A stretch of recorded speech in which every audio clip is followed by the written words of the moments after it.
What's up, everybody? Welcome to Podcast Now. I'm Alex, and in this video, I want to talk about Rollerdrome. Think of this as an extremely late review, but I did want to talk about this game. I did want to kind of put some light on it, as much as my smaller channel compared to others, can do. So I do want to quickly thank the developers. Actually gave me a code on this game, so I definitely want to thank them for doing that. And I was very much, in fact, I was even telling you guys in live streams, I was tweeting it. I was like, I really am very close to buying this game, and in fact, I was going to buy it as soon as I was done with playing Assassin's Creed Origins, and then they gave me the code. It was actually a match made in heaven. So I love this game. Let's just start there. I love this game.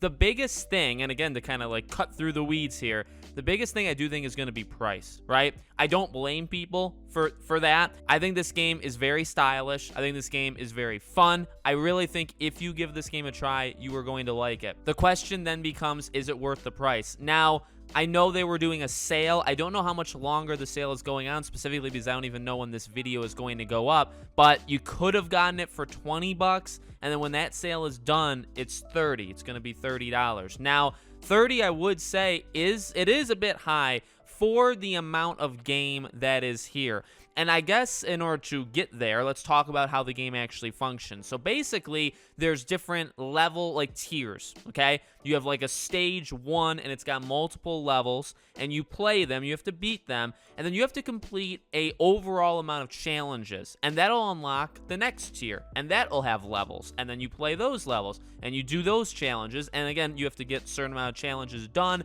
out of all of them, and so each level has 10 challenges, and you need to get, so many in the combination of all of them to unlock the next one. Pretty old school. I actually really like it. It makes you, in my opinion, and how I play it, I beat the level. I kind of like understand it, right? Because you're going to always be facing new enemies. The game, by the way, is phenomenal. Did I mention that? It's very fun to play. You're facing new enemies. You have to adapt. You have to learn, the new things that's going on. You have to kind of learn the paths you have to take, because it's not all that easy to actually control this game, because it does feel like you're on rollerblades. You can't stop on a dime. You can't pivot and turn and go the other way as fast as you were going. In fact, you'll end up skating backwards. If you get yourself all twisted and turned around, you'll actually be skating backwards, which I actually think is phenomenal, and you'll have to follow that loop and like curve your analog stick to flip your character back around. Love it. Actually, those small attentions to details are awesome. So in all, it doesn't take that long. I guess that's kind of going back to the price stuff.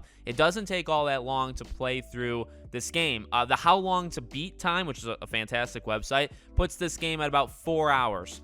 I think, if you're going to play through all the levels, if you're going to get all of the challenges done, now the challenges, some of them can be extremely difficult. They require, again, basically, if you're going to do all 10, it requires basically mastering the level. Now, I will say once you're done with that, you probably have no reason to replay it. So, yeah, I mean, this is really like a 4, 5, 6 hour game. Now, the question is that worth it to you? Now, you can call me a hypocrite because technically they gave me the game, but I promise I was going to end up buying it. Like, I do think this is a kind of game that deserves support. Does that make sense? Without coming across in any specific way, this is a very special game. This is a game that honestly came out of nowhere, right? That's kind of the narrative around this game that you've seen other people talk about. Like, please don't skip this game. I think Skill Up's review is basically like, don't sleep on this. I actually made a video on my second channel a month ago saying, don't miss out on this game. So that's kind of the narrative. It's like, this game, I think very few people are going to actually play it. If it had leaderboards or something, there'd be a really good way of telling, which maybe they don't want it. I mean, I think this game is only going to do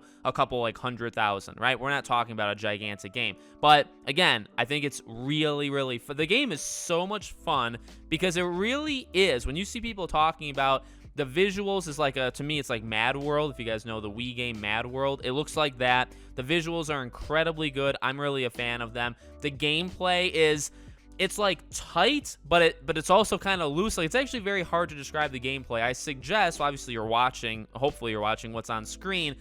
I think you can get a good sense if you're gonna like it or not, and then when you end up playing it, there is, again, like a learning curve. They go through tutorials. There's tutorials in this game that you must play, and that's a good idea because the game actually, like, when you're starting, and I noticed this myself, I was into this game, I was ready to go, I had watched reviews, I had watched gameplay, I made videos on it before the game came out, and when I jumped into the game, those tutorials are hard. Again, it's actually pretty heavy. Your character's actually pretty heavy on her skates, and it's like, oh, I have to get used to this. I have to get used to remembering all these it's not that many, but like when you have to set up your jump, and then you get to do tricks in the air, and tricks are linked to ammo. In fact, it's one of the only ways, or the only way, of getting ammo is by doing tricks. So or I guess dodging is another way. So you basically have to do tricks. So you're saying, okay, well, now I have to do tricks. I have to like grind on the pipe. I have to do all this stuff while I'm dodging, while I'm aiming, while I'm shooting, while I'm switching weapons.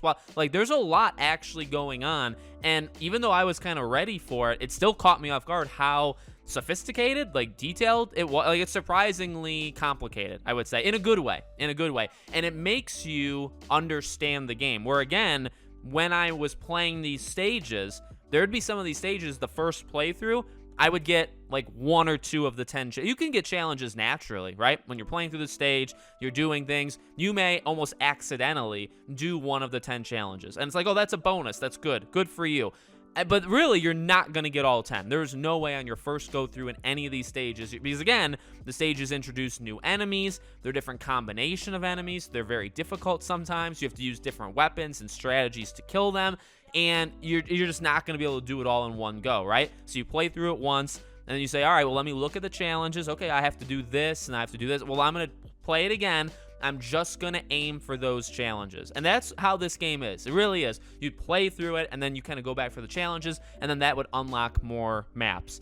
Again, though, I mean, this is a very special game. I truly believe it's a special indie game. It came out of literally nowhere, and I do think it deserves at least conversation, which, granted, this is getting, I mean, this is a hot take. I feel like this game is getting more talk online than Ghostwire Tokyo. Now, did Ghostwire Tokyo probably sell more than this game? Yes, I would bet quite a lot of money on that. But I do think this game is being talked about way more online and for a longer period of time than Ghostwire Tokyo. And I think that kind of is a testament to it's so unique. It's so different. It's so fun. It really is a very fun game, and it kind of came out of nowhere. It's like an indie gem, right? You have all these hot words around it that you didn't necessarily have for Ghostwire Tokyo. By the way, I like that game. That was actually a really good game. But yeah, so that's my thoughts. I really like it. Give it a try. I mean, if you get it like today, tomorrow, I can't promise because again, I don't know the dates here, but you know, you could potentially get it for 20, and then if you wait too long, it's going to go up to back up to 30. It's up to you.